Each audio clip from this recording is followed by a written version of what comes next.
The government ruined me. They came here prepared to smash the door down, throwing stun and flash grenades. That was the plan. This is Canada? You know, this is not the Canada I know. The 7 million firearms owners of this country have ceased to trust its government. What's at stake is a freedom. It's a freedom. It's life. Shooters and sportsmen, collectors and businessmen, sacrificed on the altar of politics, singled out and persecuted by government forces determined to enforce their own agenda, a Canada where only the police and military have guns. They want every firearm seized in this country. That's the long-term agenda. Once a populace doesn't have the ability to defend itself, it's no longer a governed nation, it's a ruled nation. The debate is settled. The debate is over. Gun control will be implemented on December 1st. Gun control in the form of Bill C-68, demanding all gun owners register their shotguns and rifles. Right now, if you don't have a firearms license to possess the firearms you already own, by January 1st, 2001, you'll be an instant criminal. If you don't have your long guns registered by 2003, you'll be an instant criminal. Plus, 58% of the handguns registered since 1935 are now banned and must be turned in for destruction by December 1st. If not, the government now has their name and will come and get both them and their guns. They've already made up the lists. They've given them out to the local police. Why treat me, someone who hasn't done anything wrong, as though I am a criminal? And that's how I feel. Gun owners finally realizing a threat they refused to imagine, now rallying to repeal to stop the creeping but steady erosion of their freedom. Bill C-68 is nothing more than a move to take away our firearms. We were suckers. We sat here and trusted them. And when they took away the Benellis, and that nobody in the handgun community ever believed that they would come after short-barrel handguns. And then when they took away the short-barreled handguns, no one in the hunting community believed they would come after semi-auto rifles. The goal of the present law, which has been referred to as C-68, which is now the Firearms Act in Canada, is to break the back of the shooting community. Breaking their backs by breaking their will to fight. Sadly, it's a strategy that is working and taking its toll. I've got a lot of friends that are dumping everything they own. They just feel, with all the regulations and costs involved, that it's not worth their time and aggravation anymore. Giving up and getting out, gun collectors are now surrendering a cherished right and a family heritage to what they call a democratic dictatorship. I've had Polish people say that I came to Canada because it was free. And they say, look at it, it's not free anymore.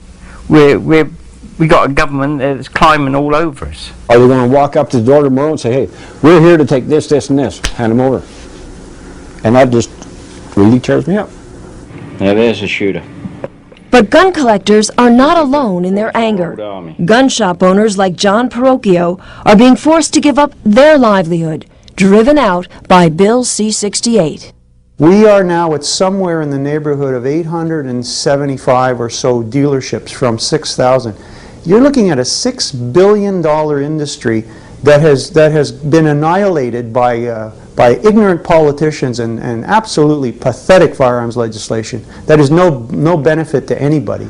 Come on now. A bitterness that runs deep and battle lines that reach far into the countryside. They're going to make it so that some of the ranchers and farmers in the area can't protect their own property. It's a freedom farmers and gun owners are not willing to forfeit. Instead, thousands are simply refusing to comply. They'll hide the guns. They'll bury them into wherever. They'll hide them in barns. They'll hire them in grain sheds. But they won't turn in their guns. Citizens defying the law because they no longer trust the government that passed it or the police now ordered to enforce it. As a police officer, my primary focus is to be in harmony with the public. And this law puts me at disharmony with the general public. Constable Murray Grismer, a 13-year police veteran, calls C-68 a financial, unenforceable fraud, knowing the $200 million spent so far will take beat cops off the street, but it will never take guns away from criminals. I don't believe for 1 minute that our criminals will go and register their guns, and the guns will still be out on the street. The cops aren't going to know where the bad guys keep their guns. A harsh reality anti-gun politicians choose to ignore.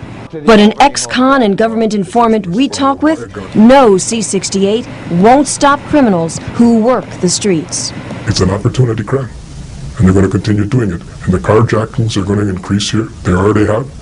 Home invasion, personal violent crime, ATMs. You ask any street cop out there, he'll tell you the same thing. You're taking the guns away from the honest people, and you're making it easier for the criminals to do the job. I could get you a gun right now in 20 minutes if you give me 50 bucks. I'd go buy a shotgun with a phone call. How are you going to stop somebody that's got it in his mind that he's going to commit a crime? What are you going to do, legislate them into morality? They're laughing. Criminals who won't turn in their guns and law-abiding citizens committed not to, because free people don't register their guns. But the risk could be high: harassment and intimidation, tactics the government will use at any cost to force gun owners to comply. Let's just say that I believe strongly that we were to be used as an example to promote the new bill.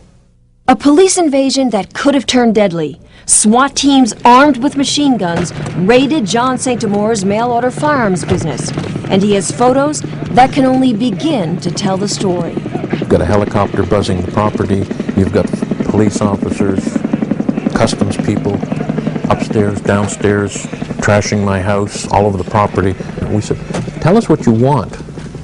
We'll give it to you. You don't have to tear the place apart. No, that's not the way we proceed. That's not the way we do things. They had a point to prove. They wanted to show who was boss. 7 hours of hell, and even though the government dropped the charges, John is still haunted by the horrifying images. This will escalate. If they've done it successfully at one place, then they'll do 2. If they can get 2, they'll do 4. John, we're going to go in here today. John Bardocia is a victim of the unlimited dangerous powers of search and seizure Bill C-68 gives to police. Now he's going to court, spending every dollar he saved to save himself from the law. John was arrested, spent 4 days in jail, and the charge? Leaving the frame of a pistol he was making a case for outside his safe. What happened was that there was a small fire in his garage that was quickly put out, but then the firefighters decided to look through his house. And when they looked through his house, they found his pistol frame, and then they called the police. I am not just fighting for my hobby. I am not just fighting for my art collection. I am fighting for my very freedom.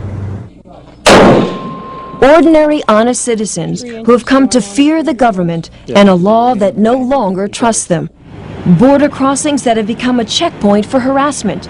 A return trip from a gun show can turn into hours of search and interrogation by Canada Customs agents. They told us they were down there taking pictures of the license plates of the cars and monitoring us, law-abiding citizens doing nothing wrong while we're in the States. And if they're doing this, what else are they doing?